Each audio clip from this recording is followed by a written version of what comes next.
Good morning and good afternoon to the first grade Great Oaks Legacy Charter School students. We are now in week 10. This week for math, for week 10, we are going to learn about graphs for our remote learning. Now, there are so many different types of graphs, and we're going to learn about 3 different types of graphs this week. So let's get started. This video is a video of a brain pop video. Because the audio is not working on this platform, I'm going to make sure to put the link of this brain pop video down below in the description box. Remember, you can go down, and when you click the link, you can watch this video. This video is going to teach you about bar graphs and what a bar graph looks like, what a bar graph does, and how you can look at a bar graph and analyze it. So our first type of graph is called a bar graph. Now, a bar graph uses bars to represent data. You can compare numbers by comparing the lengths of the bars. So in this graph right over here, it says, where do you live? Now, just like in this graph over here, most bar graphs or any type of graph has a title at the top. There's always a title at the top telling you what the graph is about. So this graph says, where do you live? So this graph is trying to teach us where the students live, in which town they live in. Now, on the side over here is called a scale. Now, the scale is the number that is going to show us. And on the bottom is a category. The category is the different types of things that we are trying to measure. So for this graph over here, it says, where do you live? So we're trying to figure out the number of students that live in each town. So the towns are Armstown, Huntingdon, Valleyfield, and Howick. So these are the towns that we're trying to see how many students live in these towns. So for the first town, Armstown, when you take your finger and you go all the way up to the top, you will reach the top and you'll see that it is on the number 5. So only 5 students lives in Armstown. The next one is Huntingdon. If you go all the way to the top, and you reach the top, you see that the number that it is on is 7. So there's 7 students living in Huntingdon. And then the next one is Valleyfield. When you go to the top and you go back and try to reach for the number, it is on the number 2. So there's only 2 students who live in Valleyfield. And Howick, when you go all the way to the top, it's not on a line, but it's in the middle. So when you go straight down the middle, you would say that there are 4.5 students that live in Howick. So this is a graph that shows us how many students live in each town. Let's look at the next graph. Now, the most important thing about these bar graphs is that they help us to compare and contrast data. Data means the numbers. They help us to compare and contrast the numbers. Now, in this bar graph, we get to see pets at home. That is the title. So if you look at the scale, this tells us the number of students, so it has the numbers. And on the side, at the bottom, it has the category, type of pet. So these are the types of pets that we're trying to figure out. Cat, dog, fish, and bird. We want to know how many kids have cats, how many kids have dogs, how many kids have fish, and how many kids have birds at their home as pets. So let's take a look. If we look at the cat and we take our finger and we go all the way up, the line that it is on for the number is 6. So there's 6 students that have cats. So we know that 6 students have cats. If we look at dogs, we go all the way up and we put our finger there. We see that there are 8 students, because it's on the number 8 students that have dogs. And then if we move to the next one for fish, we take our finger, we go all the way up, and we take our finger and we go back to the number, we see that there are 4 students that have fish. Now, it's really, really important that you make sure that you take your finger and you go up, and then you drag your finger to the side to figure out what number the bar graph is on.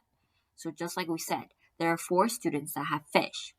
And then our last category, the bird. We go all the way up, we drag our finger to the number, and we could tell that there's only 1 student that has a bird as a pet. So this bar graph helps us to see how many students have what kind of pet at their home. So now let's try to do some examples together. This bar graph is the math club members. So using this bar graph, we're going to answer some questions below.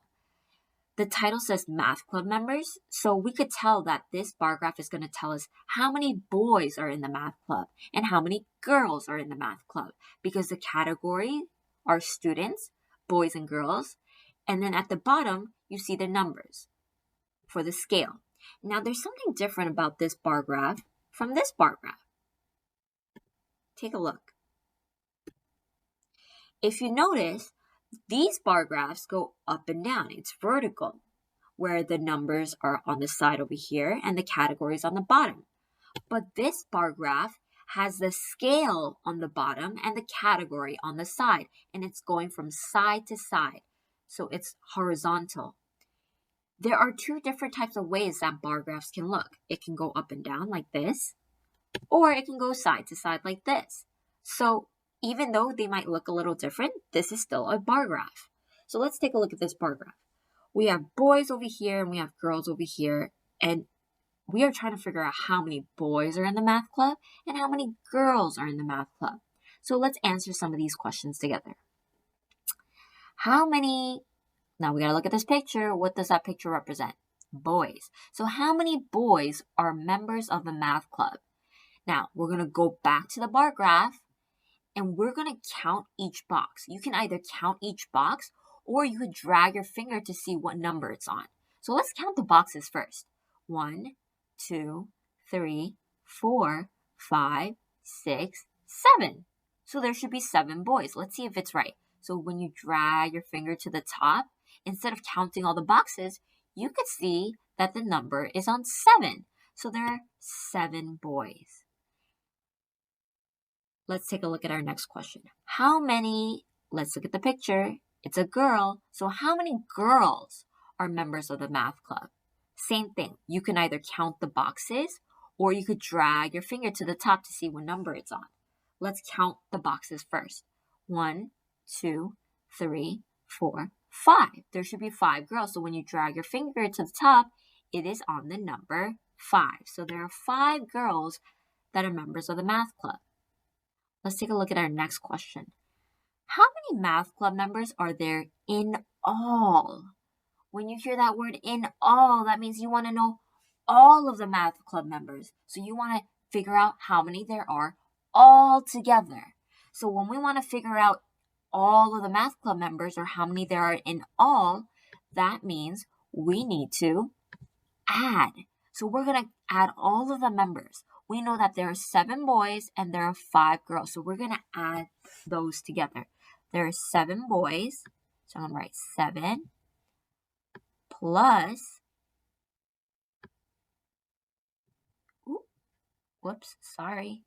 there are 5 girls. 7 plus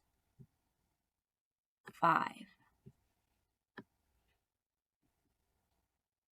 7 plus 5 equals, think about it, what does 7 plus 5 equal? Oh, if you got this correct, give yourself a pat on the back. 7 plus 5 equals 12. If you add 7 and 5 together, you get the answer 12. Or what else you could do is you could count all the boxes. You could count the boxes of the bar graph and see if you get the total 12. Let's count together. 1, 2, 3, 4, 5, 6, 7, 8, 9, 10, 11, 12. So you should have gotten 12 members in all. So in total, there are 12 members. Let's take a look at our next question now. How many more boys are there than girls? We've had these kind of questions before in math class where we're comparing the numbers. So it says, how many more boys are there than girls? When you hear more than, fewer than, less than, remember, when you hear that then, you know that you're comparing the numbers. And if we're comparing, we need to subtract. So how many more boys are there than girls? So that means we need to subtract how many boys there are from the girls. So we're going to do 7 minus 5 equals, now I want you to try to figure this out. What does 7 minus 5 equal? Your answer for 7 minus 5 should be 2. When you subtract 7 minus 5, your answer should be 2. So there are 2 more boys than girls. Our last question. Are there fewer boys or girls? I want you to think about this. Are there fewer boys or girls? We know that there are 7 boys because we looked at the bar graph and it's on the number 7. And we know that there are 5 girls because we looked at the bar graph and it's on the number 5. So if there's 7 boys and 5 girls, which one's smaller? Which one is fewer? Obviously, 5 is fewer than 7. So that means there are fewer girls. So your answer should be fewer girls. Let's take a look at our next one. Now, this video is a video of a pictograph. The first thing that we saw was a bar graph. Now we're going to move on to a pictograph. For this video, the link is at the bottom in the description box where you could watch a video of a BrainPop video on pictographs.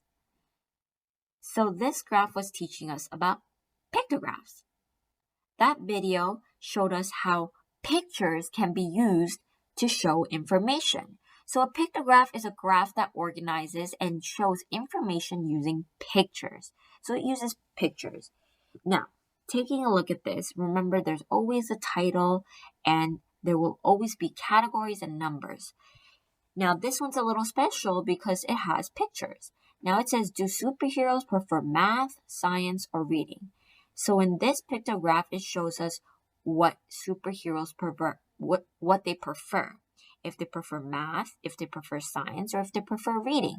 So at the top, you have the categories, math, science, reading. And then at the bottom, it tells you the numbers.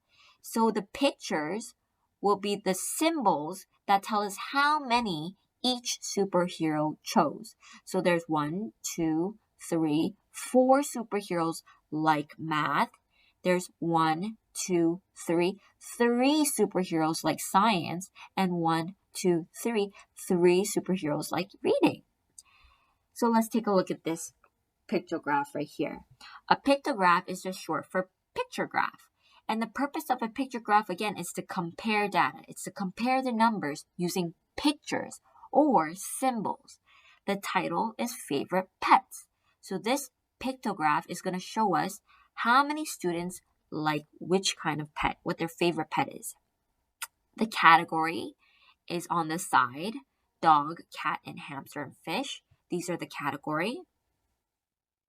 The symbol that they used was circles. So these orange circles, each orange circle represents 2 students. This is the key. Sometimes they'll say 1, sometimes they'll say 2 or 5. The key will show you how much each picture is worth. So for this, 1 circle is worth 2 students. So it's really important to look at the key to see how much each picture is worth. So let's take a look at this. There's 1, 2, 3, 4. But remember, each one is worth 2. So you're going to count by 2s. So 2, 4, 6, 8. 8 students likes dogs as their favorite pet. Let's count this one. Remember, by 2. 2, 4, 6, 8, 10. So 10 students like cats as their favorite pets. 2, 4, 6. 6 students like hamsters as their favorite pet. And then this one is just 2 because 1 circle is equal to 2 students. So it's 2 students like fish. So it's pretty much simple, and it's very much like a bar graph, except they use pictures instead of a bar. This one is going up and down, and this one's going side to side. Remember, there's always 2 ways to show a graph. You could show it vertically or horizontally. Now let's do an example together. This example is an example of breakfast drinks. So we are going to look at this pictograph or pictograph to answer the questions. The title is What We Drink for Breakfast. So we're going to figure out what drinks the students drink for breakfast. So we have milk, hot cocoa, and juice. Now each picture is worth one child. So this is our key at the bottom. Each one juice box is worth one child, one cocoa mug is worth one child, and one juice box is worth one child. So each picture is worth one child. So if we take a look, we have milk over here, we have hot cocoa over here, and we have juice over here. In order for us to figure out how many there are, we just need to count each picture to see how many there are for each category. So let's look at our first question. How many children drink milk for breakfast? So that means we're going to look at the milk category. We have milk right over here, and we're going to count how many milk cartons there are. 1, 2, 3, 4, 5, 6, 7. So there are 7 children that like to drink milk for breakfast. Next question. How many children drink hot cocoa? Let's count. Let's go to hot cocoa and count each picture. 1, 2, 3, 4, 5. 5 students like hot cocoa. Let's look at question number 3. What do most students drink for breakfast? Which one do they drink the most? Now, one way for us to figure this out is the best thing to do is to write the number next to each category. So we said there were 1, 2, 3, 4, 5, 6, 7 milk cartons that we see. So 7 children like milk for breakfast. We have 1, 2, 3, 4, 5 cups of mug. So 5 children like hot cocoa for breakfast. And let's count the juice boxes. 1, 2, 3, 4, 5, 6, 7, 8, 9. There's 9 juice boxes. So 9 students or 9 kids like to drink orange for breakfast. So we have 7 students for milk, 5 students for hot cocoa, and 9 students for juice. So taking a look at these numbers, what do most students drink for breakfast? What do they most drink for breakfast? Which one is the biggest number? That is the juice. So juice is what most students or most children drink for breakfast. Let's look at our next question. How many more children drink juice than milk? Here it is. More than. Remember, when you hear that word than, we're comparing. So how many more children drink juice than milk? So we're going to compare juice and milk. If we're comparing juice and milk, the numbers we need to subtract. So we need to subtract juice and milk. So juice is 9. So we're going to do 9 minus 7, because there's 7 students that like milk, equals, sorry for the ugly handwriting, 9 minus 7 equals. So let's figure this out. Think about it in your head. What is 9 minus 7 equal to? Let's think. Your answer for 9 minus 7 should equal to, that was pretty horrible. Let me erase that and rewrite that. 9 minus 7 is equal to 2. 2 should have been your answer because when you subtract 9 minus 7, it's equal to 2.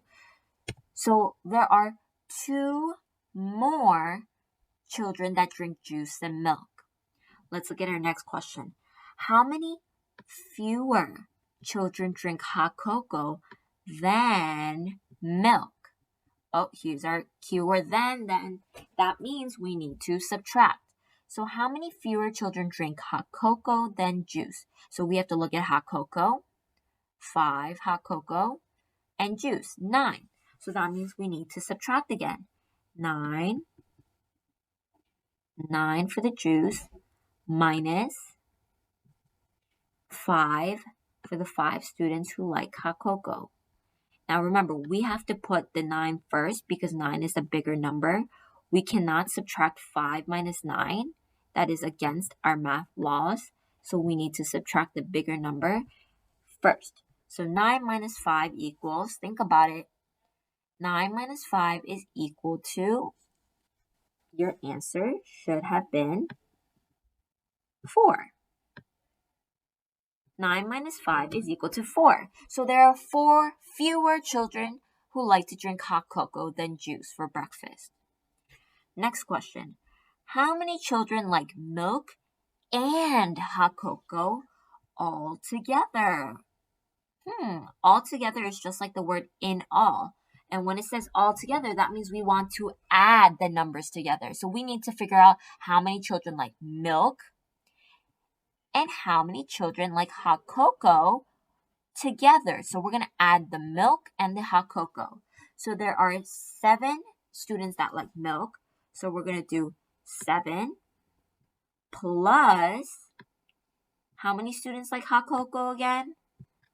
There are 5 students that like hot cocoa. So I'm going to do 7 plus, let me erase that and write it neater. 7 plus 5 equals, think about it, what does 7 plus 5 equal? If you got your answer correct, your answer should have been 12. 7 plus 5 is equal to 12. You can even count the pictures for milk and hot cocoa. If you count them all together, you should get 12. 1, 2, 3, 4, 5, 6, 7, 8, 9, 10, 11, 12. So there are 12 children that drink milk and hot cocoa all together. Let's take a look at our last question. Which breakfast drink do children like the least? Least. Which one did they not like?